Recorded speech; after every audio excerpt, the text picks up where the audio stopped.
So now this brings us to Freddie.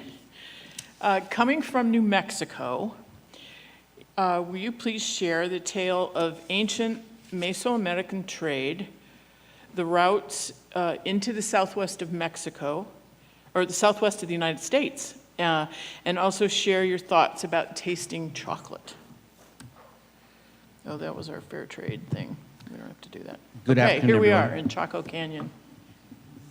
I would love to say it's a pleasure to be here, but I work here.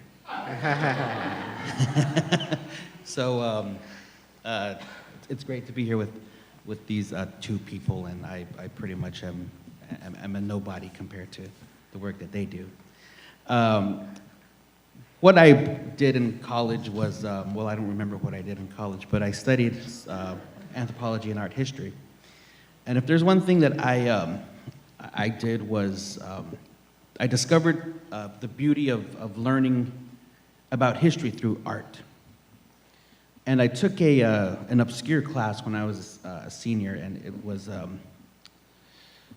art history, Mexico City, 1550 to 1560 Habsburg period. It was the strangest class, but I took it just for filler.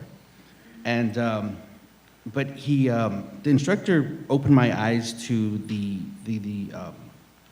history of Mexican art, you know, for thousands of years. And what I discovered was it was better to learn about history through the art world rather than humanities or anthropology. So that's where I get a lot of my you know, vocabulary and vernacular from, as far as speaking about history.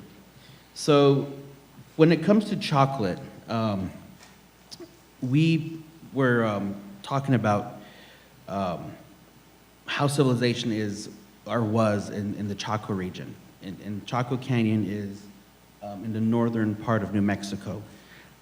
It's about 80 miles north of Interstate 40, if you know the area. It's in the Four Corners region. But they are the ancient Puebloan societies. So today we have the modern day Pueblos that span along the Rio Grande in New Mexico. And just as a side note, it's Rio Grande, not Rio Grande River.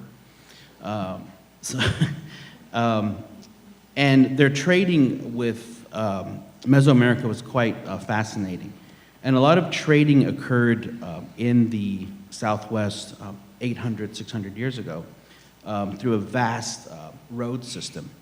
And it's very similar to the Incan road system, and there's a great exhibition upstairs if you want to check out the Incan road system that they devised. But these roads are still pretty much visible today by air. So if you're flying over New Mexico, you can see these roads that are just that span for hundreds of miles. And it spanned from. There were three great cities in the Southwest and Mesoamerica. There was Pueblo Grande, which is right now the northern part of Sky Harbor Airport in Phoenix, and there was also the Aztec capital, and also Chaco Canyon. And these were trade epicenters. If you kind of think of the Phoenix region as like the hub, the center of the trade system, because there were things found in Chaco Canyon that could only have come from Mesoamerica, which are cacao feathers and macaw feathers and cacao. Those were the two that were found in Chaco Canyon, and it was pretty much discovered recently as far as science is concerned, and that's where they started to understand that there was a vast road system.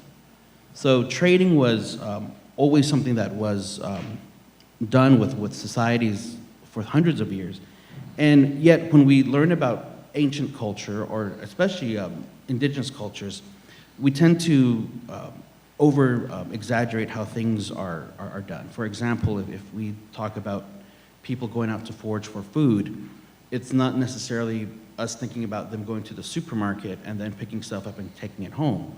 It's more like this vision that we have of them approaching the bush, picking the berry, and then putting it in their mouth, and then, eating from the bush, and then walking back home. It was nothing like that, and there was pure intelligence with people, long ago. And it always fascinates me, especially when we're talking about chocolate, processing the cacao bean. And I do not have the brain capacity to look at a cacao bean and said, maybe I can make a drink out of this.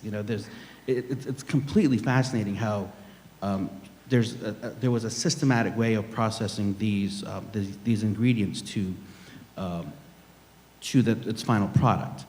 And I work more with chocolate from a professional cooking level, but there are different. Let me just mention about the percentages. There's a certain chocolate that bakers use.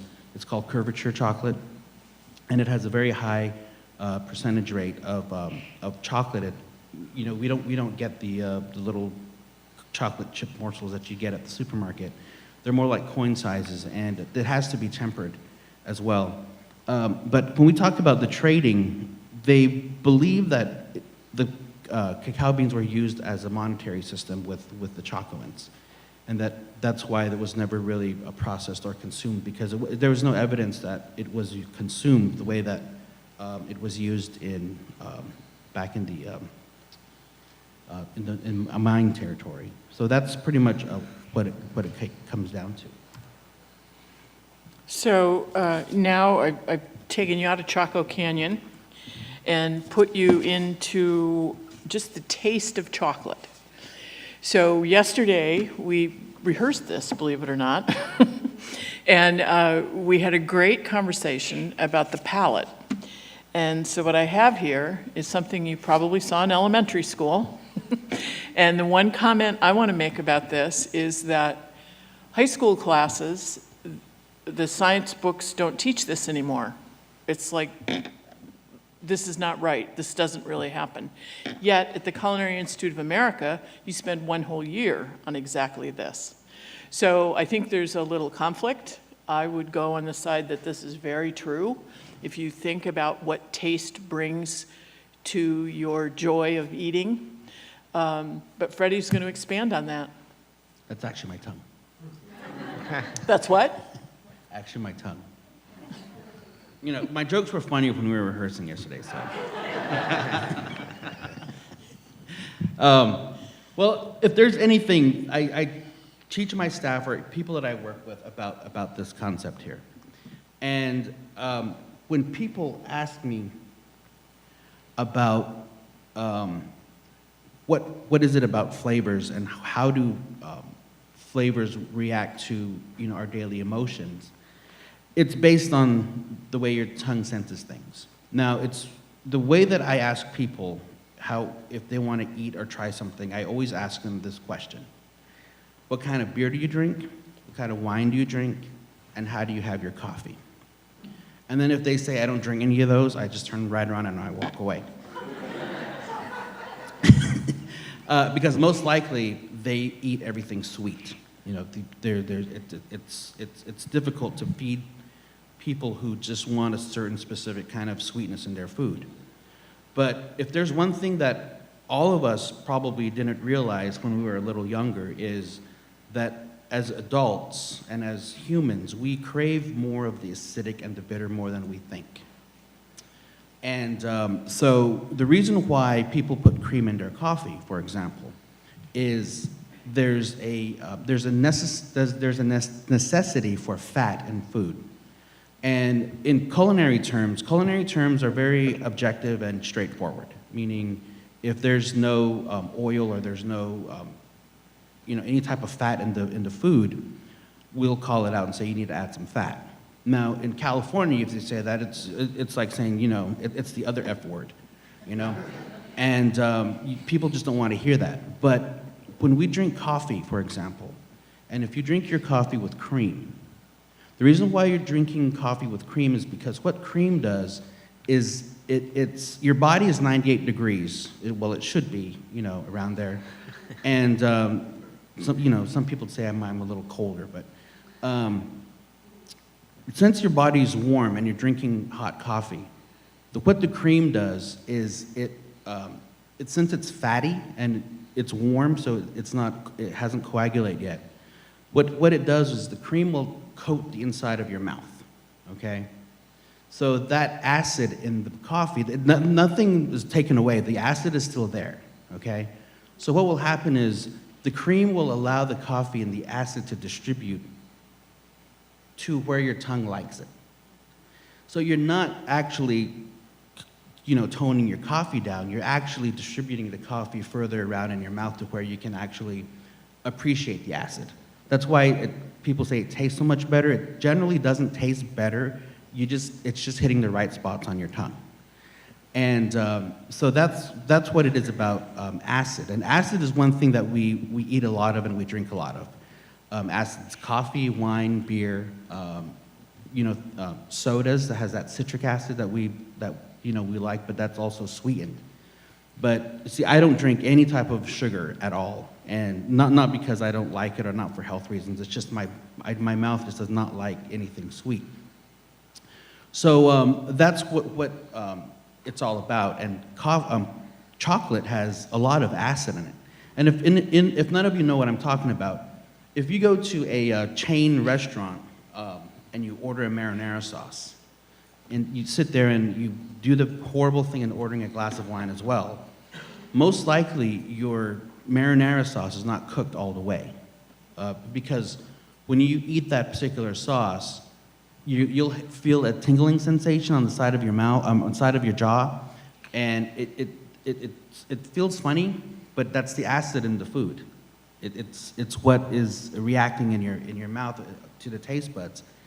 And so you're drinking the wine as well, so you get home and you have a terrible case of heartburn.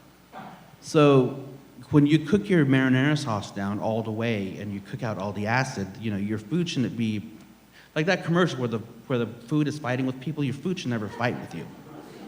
So most likely you went to the wrong cook, and so you shouldn't do that. You should find a friend who's a cook, right?